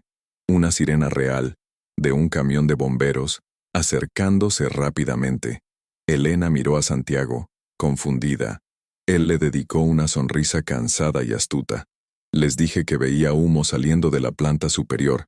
Gritó para hacerse oír por encima del ruido. Era un genio.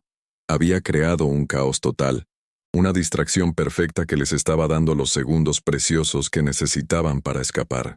Los hombres de Soler no se atreverían a bajar con los bomberos y la policía a punto de llegar.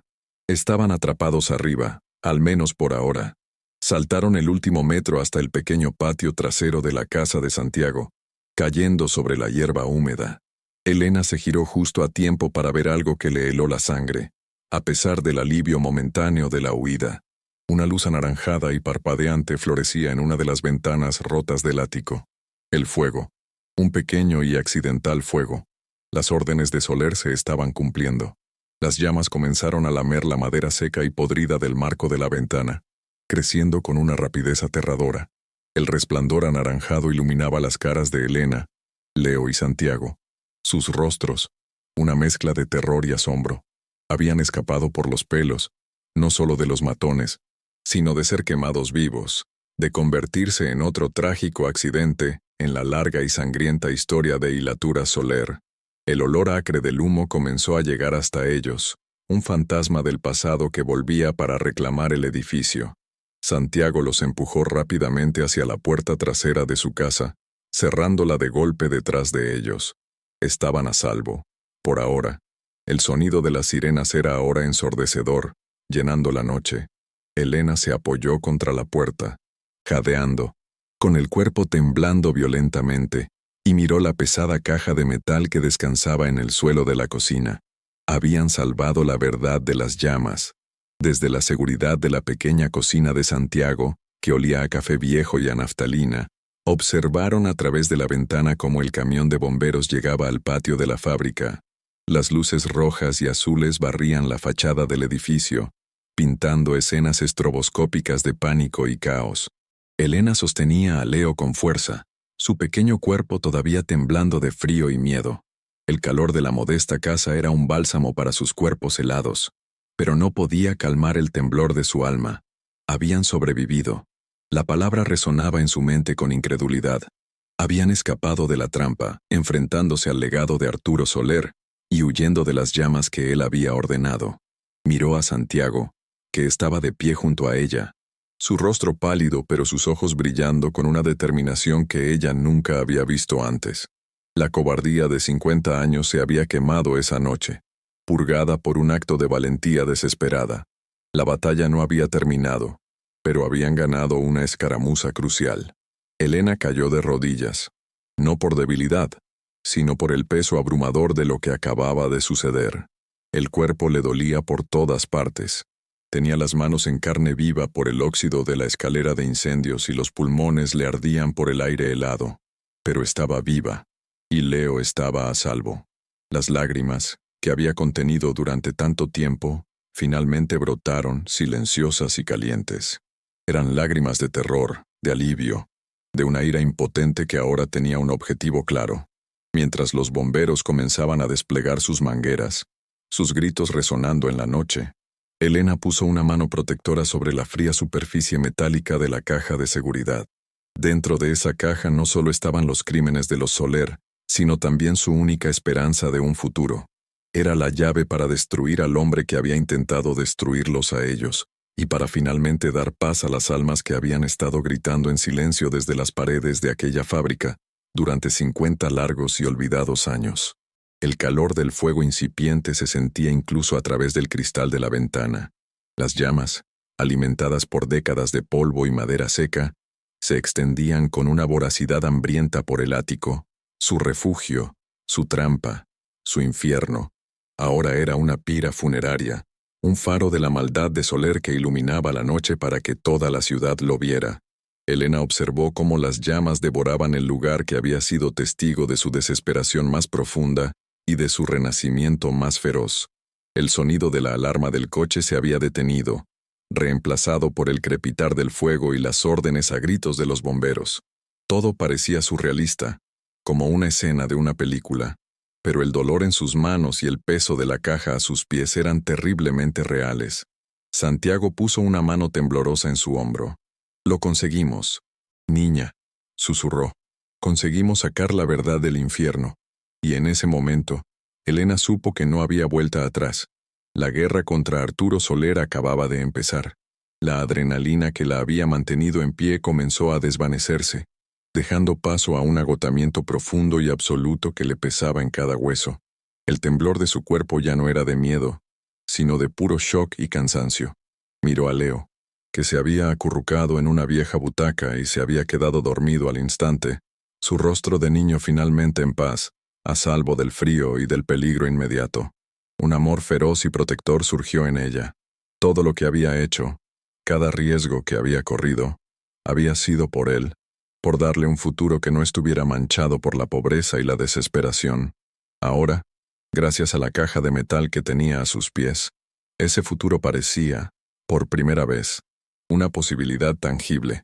La caja no solo contenía pruebas de un crimen, contenía la promesa de una recompensa, la posibilidad de una nueva vida construida sobre los cimientos de una verdad desenterrada. La lucha sería peligrosa, pero la recompensa valía cualquier riesgo. Santiago se movió por su pequeña y ordenada cocina, sus manos temblando mientras preparaba 2 tazas de té caliente. El silbido de la tetera era un sonido reconfortantemente normal en medio de la locura de la noche. Le tendió una taza a Elena, y ella la aceptó con gratitud, sintiendo el calor extenderse por sus dedos helados. «Ahora tenemos que pensar nuestro próximo movimiento», dijo Santiago, su voz seria. «Soler sabe que tenemos la caja. No se detendrá. Enviará a gente a buscarte. No estás a salvo en ningún sitio mientras la tengas tú». Elena asintió, el vapor del té empañando su rostro. Sabía que tenía razón. Habían escapado de la fábrica, pero ahora el mundo entero era un lugar peligroso. Eran fugitivos con la única prueba de un crimen que un hombre muy poderoso quería enterrar a cualquier precio. Necesitaban un plan. Necesitaban un aliado con más poder que un anciano asustado y una madre desesperada. Necesitaban que alguien escuchara su historia y les creyera. Los hombres de Soler, 2 figuras corpulentas y frustradas, fueron interrogados brevemente por la policía que llegó con los bomberos. Desde la ventana, Elena los vio gesticular, probablemente inventando una historia sobre haber visto el fuego y haber intentado ayudar. Sabía que Soler los sacaría de allí en cuestión de horas. Eran solo peones, pero su presencia confirmaba el peligro. No había sido una alucinación. El ataque fue real. El fuego fue intencionado. La amenaza era mortal. La visión de los 2 hombres, incluso a distancia, le provocó un escalofrío. Eran la cara anónima de la violencia de Soler, la fuerza bruta que él utilizaba para salirse con la suya. El miedo a que pudieran encontrarla, a que pudieran hacerle daño a Leo, era una presencia constante y nauseabunda en el fondo de su mente. El alivio de la huida se estaba desvaneciendo, reemplazado por la fría y dura realidad de su nueva situación. Eran el objetivo número 1 de un hombre que no tenía nada que perder y todo el poder para aplastarlos. Mientras el fuego en el ático era finalmente controlado por los bomberos, dejando tras de sí una cicatriz humeante y ennegrecida en la silueta de la fábrica, Elena sintió que una fase de su vida terminaba y otra, mucho más incierta y peligrosa, comenzaba. El ático, que había simbolizado su desesperación más absoluta, ahora estaba destruido. Era como si el propio destino hubiera quemado los puentes tras ella, obligándola a seguir adelante, a no mirar atrás. Ya no era Elena, la limpiadora viuda y desahuciada. Se había convertido, por accidente y por necesidad, en la guardiana de un secreto mortal, en la portadora de una antorcha de justicia que había pasado de las manos temblorosas de Mateo a las de Santiago, y ahora a las suyas. El peso era inmenso, pero también le daba una fuerza que no sabía que poseía. Miró a su hijo durmiendo y luego a la caja de metal. Tenía un arma, tenía un motivo, y tenía un aliado. Era suficiente para empezar a luchar. El silencio volvió a caer sobre la pequeña casa de Santiago, roto solo por el sonido lejano de los equipos de emergencia recogiendo su material. El drama inmediato había terminado, pero la tensión permanecía en el aire, tan espesa como el humo que todavía flotaba fuera. Elena no había probado el té. Lo sostenía entre sus manos, absorbiendo su calor, su mente corriendo a 1000 por hora. ¿Policía local? No. Soler probablemente los tenía en el bolsillo, igual que su padre 50 años atrás. ¿Un abogado? No tenían dinero. Necesitaban a alguien que no pudiera ser comprado, alguien que viera el valor de la historia no en dinero, sino en la verdad. La respuesta era tan obvia que se preguntó por qué no se le había ocurrido antes. La prensa. Un periodista de investigación de un periódico nacional. Alguien con una reputación que proteger y con los recursos para enfrentarse a un hombre como Arturo Soler. Era un disparo en la oscuridad. Una apuesta arriesgada. Pero era la única que tenían. Santiago pareció leerle la mente. «Conozco a alguien», dijo en voz baja, como si temiera que las paredes oyeran. «Mi sobrino. Trabaja para La Vanguardia en Madrid. Es uno de esos periodistas de investigación, siempre metiendo las narices donde no debe. Es testarudo y odia a los tipos como Soler». Una pequeña chispa de esperanza se encendió en el pecho de Elena. Era una conexión, una posibilidad real. Le he contado fragmentos de esta historia a lo largo de los años, pero nunca me creyó del todo.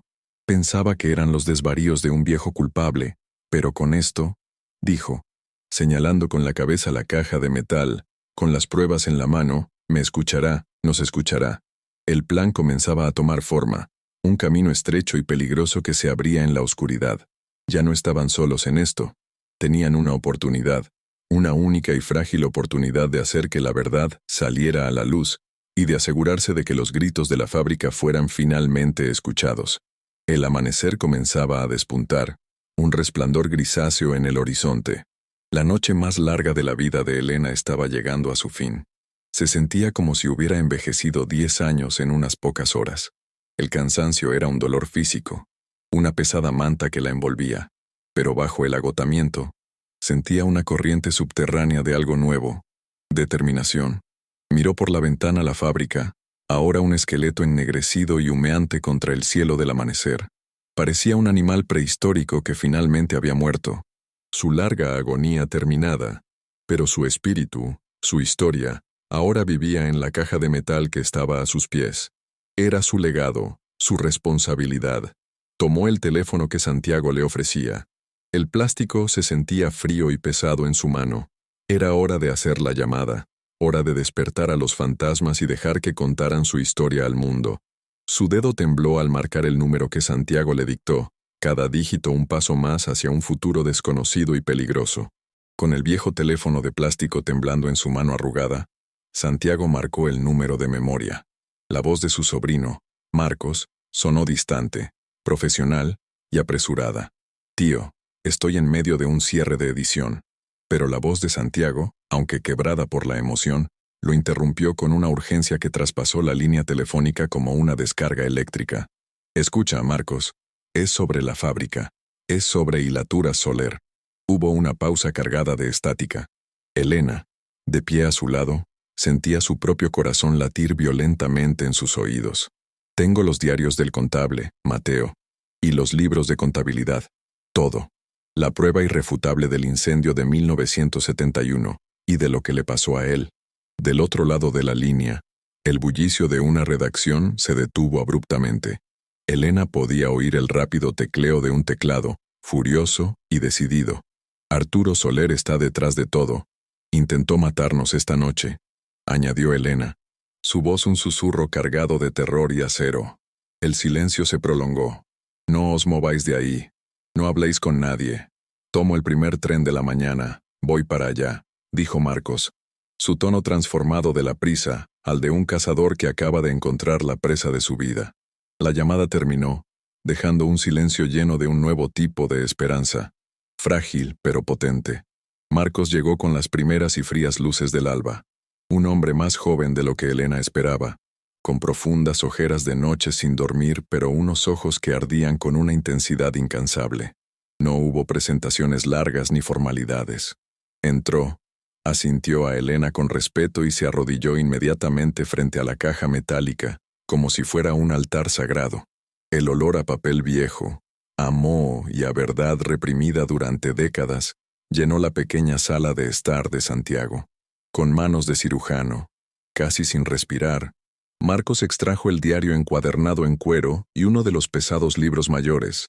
El silencio en la habitación era absoluto, solo roto por el delicado crujido de las páginas al pasar. Leyó fragmentos al azar, sus ojos moviéndose rápidamente, absorbiendo 50 años de secretos en cuestión de minutos. Se detuvo en la entrada sobre los gritos. La leyó en voz alta, su voz un susurro grave que hizo que a Elena se le erizara la piel. Cerró el diario lentamente, con una reverencia inesperada. Miró a Elena, luego a Santiago, y su rostro ya no era el de un periodista, sino el de un vengador. «Esto no es una noticia», dijo, su voz resonando con el peso de la historia.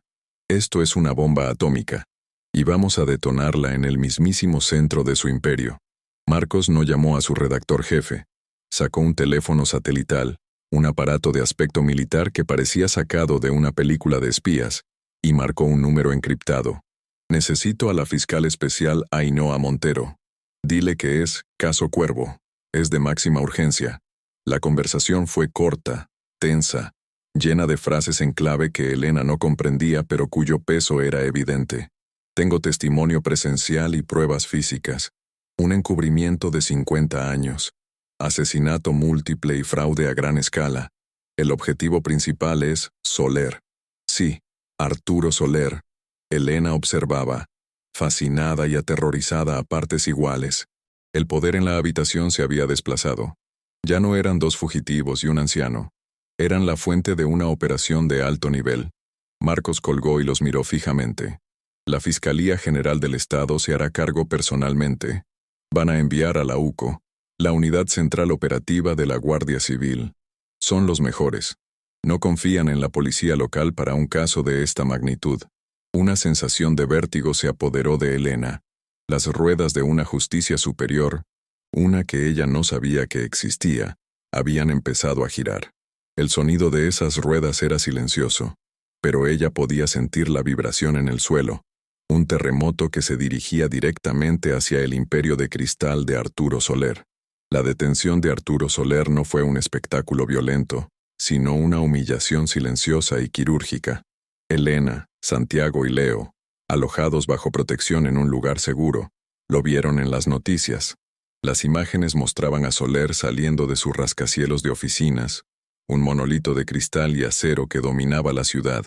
Caminaba con su arrogancia habitual, flanqueado por sus abogados. Dos hombres y una mujer de aspecto anodino, vestidos de paisano, se le acercaron. No hubo gritos ni forcejeos. La mujer simplemente mostró una placa. El rostro de Soler pasó de la incredulidad arrogante a una máscara de pánico pálido. La sangre abandonó su cara. Sus abogados protestaron débilmente, pero fueron apartados con una firmeza tranquila. Uno de los agentes le puso las esposas. El sonido del metal al cerrarse fue el único ruido audible, un clic que selló el fin de una era.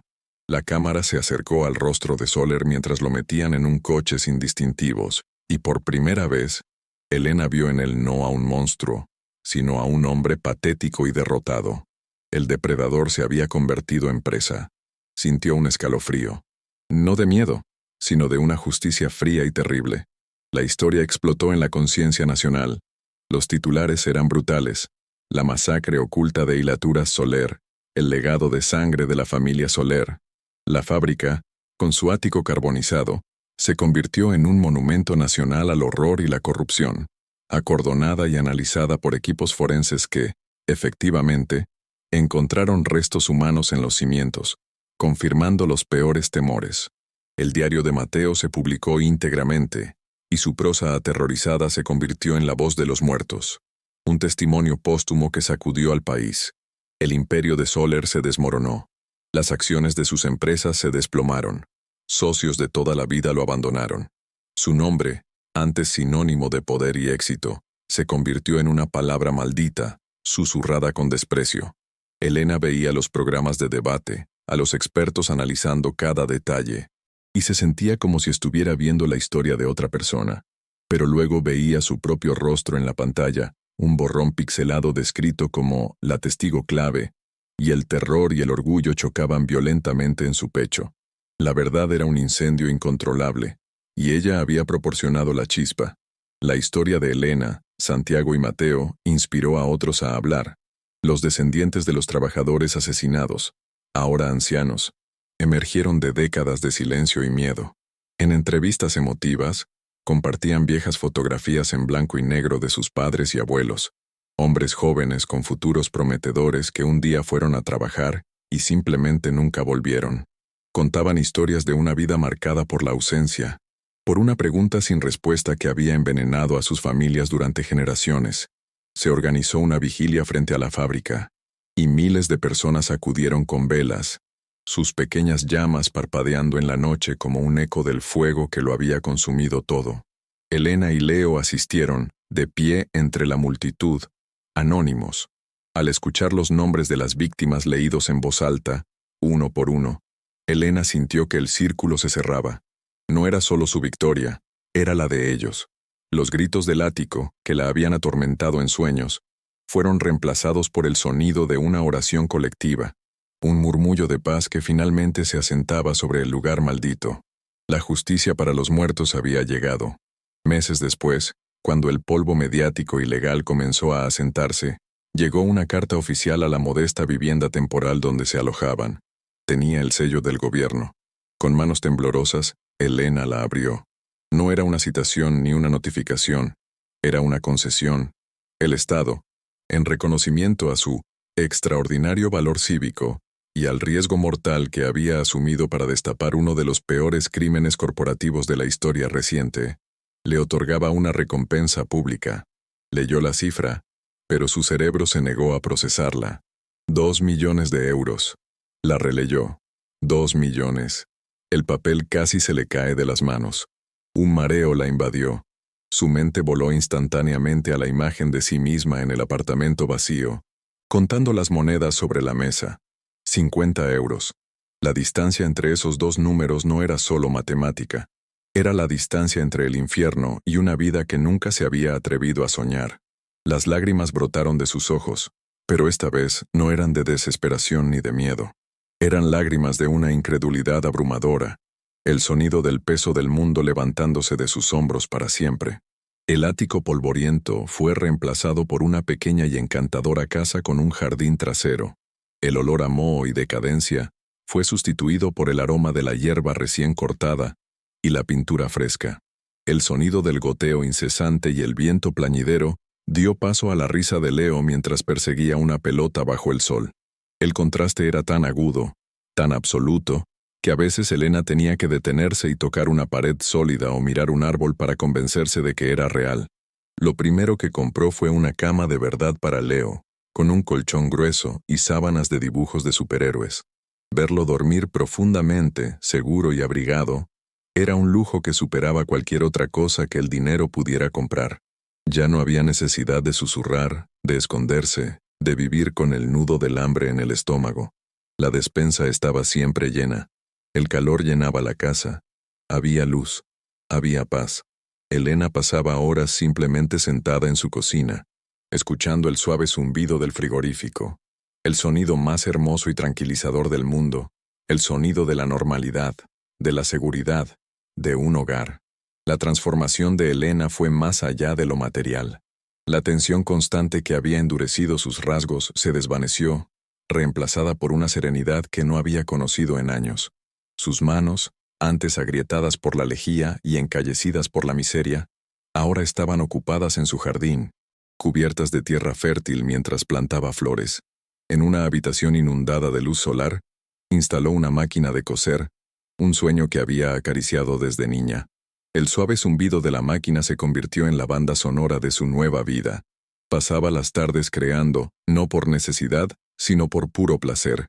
Cortinas para la ventana de la cocina, un disfraz de dragón para la obra escolar de Leo, un vestido de verano para ella misma.